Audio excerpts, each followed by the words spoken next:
Rambutan আমার বাচ্চাদের অনেক বেশি পছন্দের। আমারও তার সাথে অনেক বেশি পছন্দ।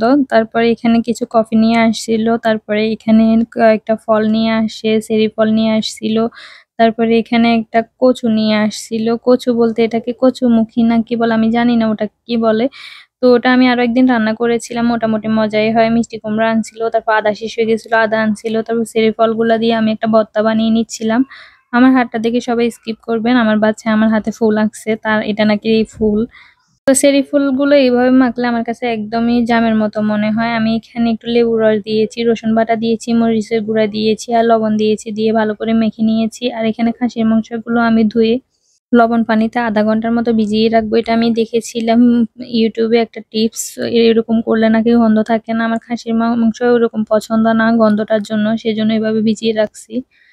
আচ্ছা যাই হোক, এখানে কথা বলতে আমি এখানে আদাও ছিলে নিয়েছি। আদা বাটা ছিল না, সেজন্য বেটে নিব। আর কিছু গোলমরিচ, গরম মসলা আরকি, ওগুলাকে আমি ভালো করে পাটায় মিহি করে বেটে নিব। মিহি বলতে গুঁড়া করে নিব আরকি। আর এখানে আদাটাও বেটে নিয়েছি। আর এখানে তেল গরম করতে দিয়ে দিয়েছি। আচ্ছা, সংসার জীবন এমন একটা জীবন যে জীবনে দেখবেন যে অনেক মেয়েরা অনেক কষ্ট করে হাসবেন্ড, শ্বশুর, শাশুড়ি সবার মন জয় করে চলতে। দেখা যায় যে কোনো না কোনোভাবে তার জীবনটা এলোমেলো হয়ে যায়। আর দেখা যায় কোনো মেয়ে আছে যারা ঐরকম সংসারী না, তারপরেও তাদেরকে দেখা যায় যে শ্বশুর-শাশুড়ি, জামাই সবাই আগলে রাখে, ননদ-ননদ সবাই আগলে রাখে।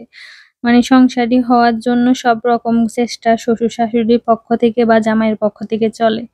এরকম মেয়েরাই দিন শেষে দেখা যায় সুখী হয়। যে মেয়েরা বেশি জামাই ভক্ত বা স্বামী ভক্ত, তারপর শ্বশুর-শাশুড়ি ভক্ত বা সেবা যত্ন করে, তাদের কিন্তু জীবনটা একদমই এলোমেলো অন্যরকম হয়ে যায়।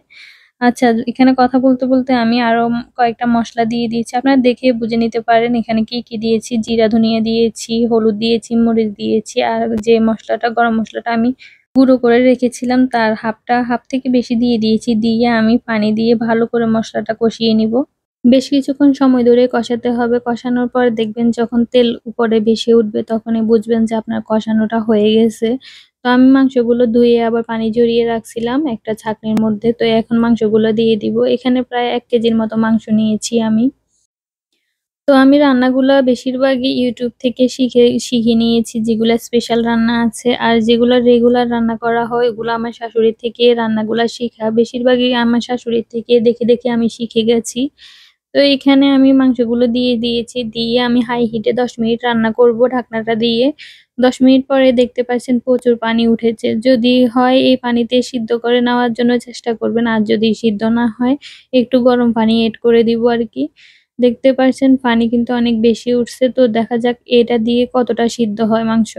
তো এর মাঝে কিছুক্ষণ পর কিন্তু নেড়ে দিতে হবে, না হলে কিন্তু মসলাগুলো নিচে বসে যেতে পারে। তো এখানে দেখতেছি মাংসগুলো ভালো করে সিদ্ধ হয়নি, সেজন্য আমি কিছুটা পরিমাণ গরম পানিও এড করে দিয়েছি। এড করে দিয়ে পানিটা বলক আসলে আমি একদমই কম আছে, মানে লো হিটে আরকি রান্না করে নিব। একদম ১ ঘন্টা ২০ মিনিটের মতো আমি মাংসগুলা রান্না করেছি।